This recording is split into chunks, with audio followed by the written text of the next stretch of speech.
My next guest was born in the United States and became one of the best-known photographers of the 1960s and 70s. In 1969, she married Paul McCartney. Welcome, Linda McCartney. Thank you, David. Nice to be here. It's great to have you with us, but let's have a bit of music at this stage. Great. How about a lovely song called My Love, which is sung by my husband, Paul? Perfect. Great. Is that your most favourite of your songs? Do you have a particular favourite? I think that's one of my great favorites. I have another favorite that people don't even know about called Daytime, Nighttime Suffering, which was a B-side to Good Night Tonight. But I mean, I love a lot of stuff off Ram and McCartney and, Band on the Run. How many, in a sense, how many of them were dedicated to you one way or another? Well, I know that one was. I don't know about the others, but I know that was, so that's why I requested it. And that was a marvellous choice. And, of course, there was a long period when Paul didn't tour and you didn't tour because the children were growing up and all of that. The last few years has been more of the world touring. Have you enjoyed that again? I really liked it, and I especially liked when we went to Chile and places like that because we played places where Amnesty would have had a field day if they had been there.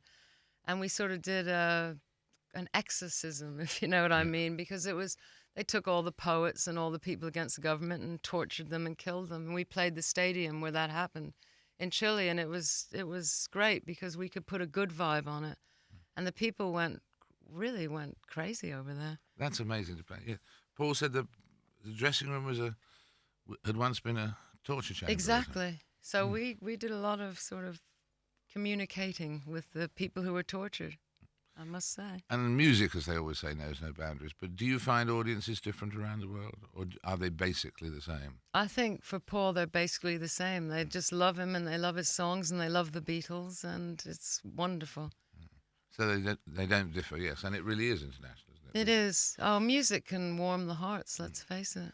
And it's not like something no one dubs it or puts subtitles underneath because they're not needed. No. Going right back to your childhood, Linda, you said that early on you had two passions, animals, which we've touched on how that developed in later life, and the other was photography. How far back did that go? Well, that happened in the 60s when I was living in Arizona, and I just happened upon an evening course at the Tucson Arts Center, and a friend of mine wanted me to go, and I said, I can't go, but I ended up going, and I never went back. I just started taking pictures after that because technically I don't know anything, but aesthetically I just love it. So I just guess at the light, and I set the camera. I don't have a light meter. I guess the light, I focus, and I take a picture. And you still do that. I remember you saying haven't that in the early years, and I wondered if now you were also incredibly technically accredited as well. But no, you still do it on instinct, flair. Total instinct, and I haven't changed. I haven't developed at all. I am, what do they call it, a reportage photographer? Like Cartier-Bresson. I mean, he took pictures, and he never got into the techniques. He just saw a moment and clicked before the moment was over. And I love life, and so I just see things. What were the first pictures? What sort of pictures? Were they society pictures, the first ones that were published? Well, the first pictures I took were just of the mountain or the horse or children or some actors who happened to come from RADA to Arizona to do Shakespeare. But then I started photographing musicians when I went back to New York, and I got so into it that they were the first to be published. Those were? Those were, yeah.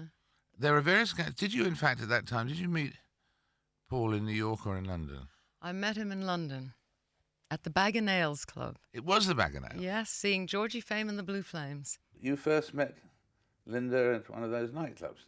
Yes. The Bag of Nails, is that It was right? at the Bag of Nails, yeah. It was kind of like my pub, because we always got home too late for a pub experience, like my relatives. We always had to start the pub experience about 11:30, so it meant nightclubs. And the Bag of Nails was a great one, behind Liberties. Did you ever go there?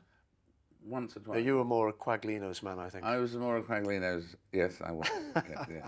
I used to slum it, Dave, with the crowd. But I would... it was a great little place to go. There was live music often, always good records. And Linda was down there with a party of people, actually the Animals, the group The Animals, who she'd been taking some photos of for a book. And I was down there with a couple of my mates, and I spotted her. And Georgie Fame and the Blue Flames were playing. So we went down to see them. I spotted her, and then as she sort of went to leave, I thought, no, I've got to stand up here and stand in the way and say hello and introduce myself. I thought, I don't want to let this moment go. Really? And you've carried on, as you said, doing photography right through the years. And the family albums must be I was large, saying, bulky, full. Very large, and I realize I've covered our life for all these years. Yes, with all the passion for video and so on, I find even just going back 10 years with photographs of the children are more, somehow recall more than video. I mean, I don't know why is that. I suppose because it's one moment distilled and caught. I think that's it. You capture that moment, and you can look into it from your heart. Whereas if it's moving, it's more like life. But I think it's still. I mean, I'm not into video, again, probably because I haven't got the technique. But I'm just into still photographs because I love capturing a moment and holding it in time. What is the thing they talk? What is a photographer's eye? Because in your case, it's particularly important because you say you're not doing the technical side. It is just what is a photographer's eye? An eye for a picture, an eye for. I think the eye is seeing something that other people don't see, and then capturing it. Because I look at everything, you know. I just appreciate everything. So I would have just taken a picture of you about half a second ago, David. Yeah, well, I got you in a very poignant little thought. Yes, a thoughtful moment, thinking about what you were saying. Yeah, I think and it's that moment now, you see, it's lost forever. You see that moment. Well, a soul camera. Any pictures we miss, we call it. Oh, that's a soul photograph, and you keep it in your soul. Keep it in the soul camera. Yeah. Oh, that's a marvelous thought.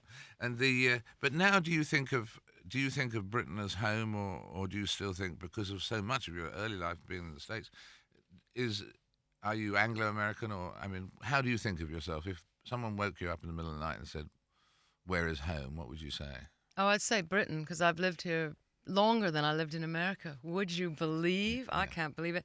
And I've just realized I'm starting to think British, because in my brain, when I first lived here, I'd think tomato.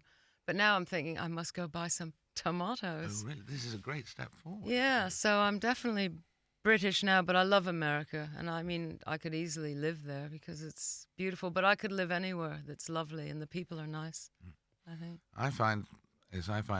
I say schedule when I'm in London and schedule when I'm in the States, as opposed to tomato, but just the other way around. Well, I have to really watch myself in America because I don't want to come on like I'm an affected British person, you know?